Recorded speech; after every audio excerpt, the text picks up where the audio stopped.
A company has an agenda. They want you to buy their product.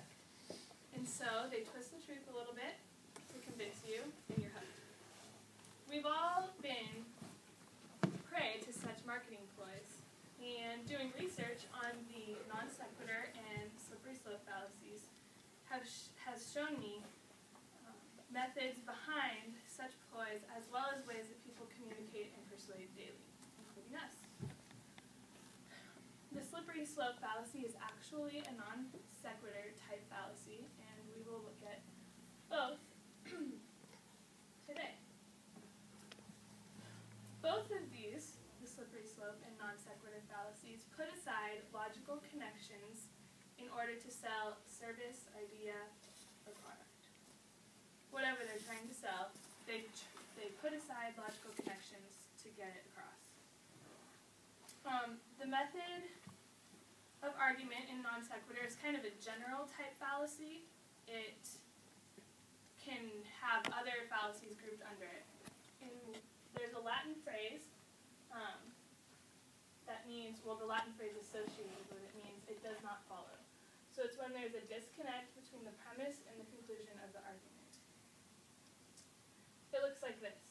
Someone says A is B, and C is D. Therefore, A is not B. Now, you see that C is D didn't prove that A is not B. Complete disconnect. This should not have come from these two statements.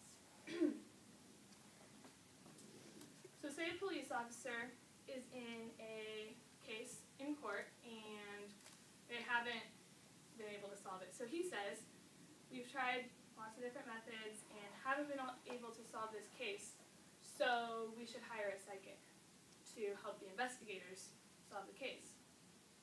You see the clear disconnect. Nothing in what he said previously had shown that a psychic should be hired. Or a child says to their mom, today is Monday, and ice cream is really yummy, so we should eat ice cream today. Nice try, but it doesn't work. A scientific example could be found in the saying that warming, like global warming, is caused by sunspots and fluctuations in the Earth's orbit and volcanic eruptions and stuff. Therefore, it was not caused by man. This one's a little trickier, it seems a little closer, but if you look at it again, nothing in those scientific facts said that man had nothing to do with the global warming. So, just because one thing is true, and someone thinks that there's this or this other answer to it, doesn't mean that that actually logically follows. So next, the slippery slope fallacy. We're zooming in a little bit from non sequitur type fallacies to this one. The Latin phrase associated with this one is non causa pro causa, and that means no cause for cause. It looks like this. If A, then B will happen, and C will happen because B happened, and D will happen because C, all the way down to Z. Now Z is unwanted, and so the fallacy says that since A could lead to Z, and Z is unwanted, don't do A. It uses a continuum that is slippery because there's no clear distinction or no clear connection between the items, and that's the slope. So a bald head to a hairy head is the continuum or the slope, and there's no real marks, so it makes that slope or that continuum slippery. There's a commercial that we probably all saw that shows elderly people going out and having a good time and eating Taco Bell, right?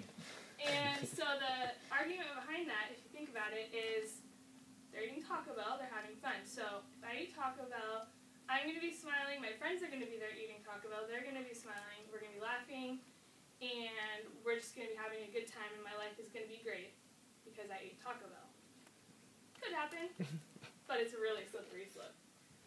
So, one teacher once said that she had a fear that if she bought a horse, the horse could possibly get out, get hit by a car, and she could get sued for that, thrown in jail,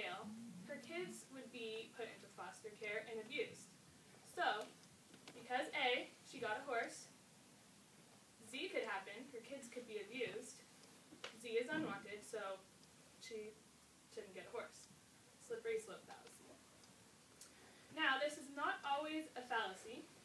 The strength of the argument is more when there are less items. So say we go from A to G.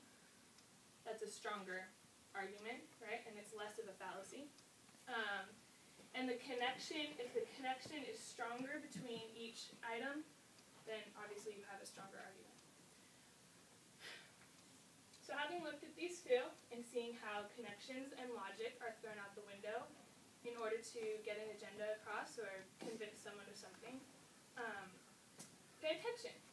And you'll see them in everyday life.